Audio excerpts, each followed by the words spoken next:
দুর্গাপুরে আসছেন প্রধানমন্ত্রী নরেন্দ্র মোদী। 2.5 লক্ষ মানুষের সমাগম হবে প্রধানমন্ত্রীর সভায়। দুর্গাপুর থেকে বললেন বিজেপির রাজ্য সাধারণ সম্পাদক জগন্নাথ চট্টোপাধ্যায়।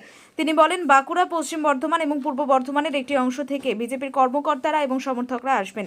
প্রধানমন্ত্রী প্রথমে gas authority of India limited, Indian oil corporation limited সহ বহু কেন্দ্রীয় প্রকল্পের শিলান্যাস ও উদ্বোধন করবেন। তারপরে নেহেরু স্টেডিয়ামে জনসভায় যোগ দেবেন। আমাদের লক্ষ্য রয়েছে 2 থেকে 2.5 লক্ষ মানুষকেই জনসভায় নিয়ে আসা। চলতি মাসের 18 তারিখে বিহারের মতিহারি থেকে দুর্গাপুরের অঞ্চলের কাজী নজরুল ইসলাম বিমানবন্দরে আসবেন প্রধানমন্ত্রী নরেন্দ্র মোদী। তারপরেই তিনি সেখান থেকে দুর্গাপুরের নেহেরু স্টেডিয়ামে পৌঁছবেন। সেই নিয়ে চূড়ান্ত তৎপরতা শুরু হয়েছে কেন্দ্রীয় এবং রাজ্য বিজেপির নেতৃত্বে।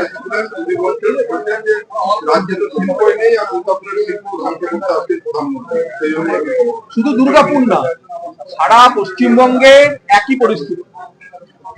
আপনারা গত 15 বছরে বড় শিল্প কারখানা তো দূরের কথা, মুখ্যমন্ত্রীকে একটা চিড়ে মিল, মুড়ি মিল উদ্বোধন করতে দেখেছেন কি?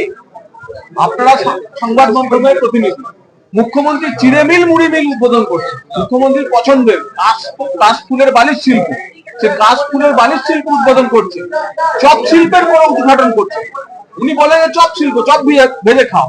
এখনো পর্যন্ত মুখ্যমন্ত্রীকে 15 বছরে কোনো চপ শিল্পের দোকান উদ্বোধন করতে দেখেছেন কি? চপের দোকান উদ্বোধন করতে দেখেছেন কি? তারপরে 15 বছরে শেষ করে দিয়েছে। পিঠে ভাগের লড়াই চলে, সরকারি তন্ত্র লুটে পুটে খাওয়ার মাধ্যমে ব্যবহৃত হোক, পুলিশ সরকারি গুন্ডা হিসেবে ব্যবহৃত হোক, বিরোধীদের উপর মামলা দেওয়া আর যে কোনো মূল্যে ক্ষমতায় থাকা হচ্ছে এই দলের নীতি।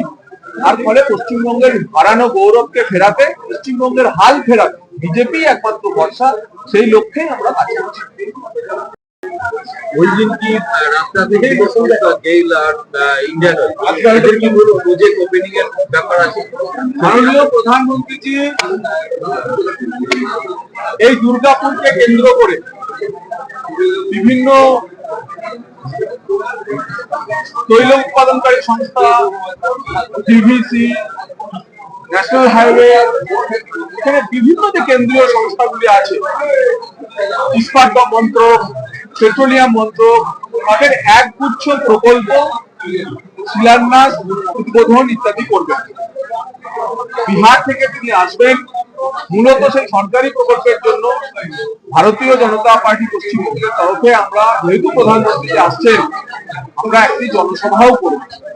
সরকারি অনুষ্ঠানে অংশগ্রহণের পাশাপাশি প্রধানমন্ত্রী জনসভায় অংশগ্রহণ করবেন এবং ঐতিহাসিক জনসভা সেদিন দুর্গাপুরের মাটিতে দুর্গাপুরের মানুষ দুর্গাপুর স্টিল প্ল্যান্ট অনেকদিন ধরে এই কারখানার আধুনিকীকরণের দাবি আছে, সেটাও বার্নপুর যেমন প্যাকেজ পেয়েছে, আপনারা দুর্গাপুরকেও কি মানে এরকম প্যাকেজ দেওয়ার কোনো কথাবার্তা চলছে? প্রধানমন্ত্রী দেশের প্রধানমন্ত্রী কোন একটি স্থানে তার ভ্রমণ করলে, তার সভা ঠিক হলে শুধুমাত্র কোন একটি স্থানীয় ইস্যুর উপর ভিত্তি করে সেই সভা হয় তা না। সামগ্রিকভাবে পশ্চিমবঙ্গের হাল ফেরানোর লড়াই লড়ছে ভারতীয় জনতা পার্টি। এবং আমরা সেই কারণেই বলছি যে শুধুমাত্র দুর্গাপুর স্টিল প্ল্যান্ট বা অ্যালয় স্টিল প্ল্যান্ট বা বাকি অন্যান্য যে এখানে যে ইস্পাত নগরীর যে পুরনো গৌরব, এই পুরনো গৌরব তখনই ফিরবে যখন পশ্চিমবঙ্গে। ব্যুরো রিপোর্ট, উত্তরের প্রহরী।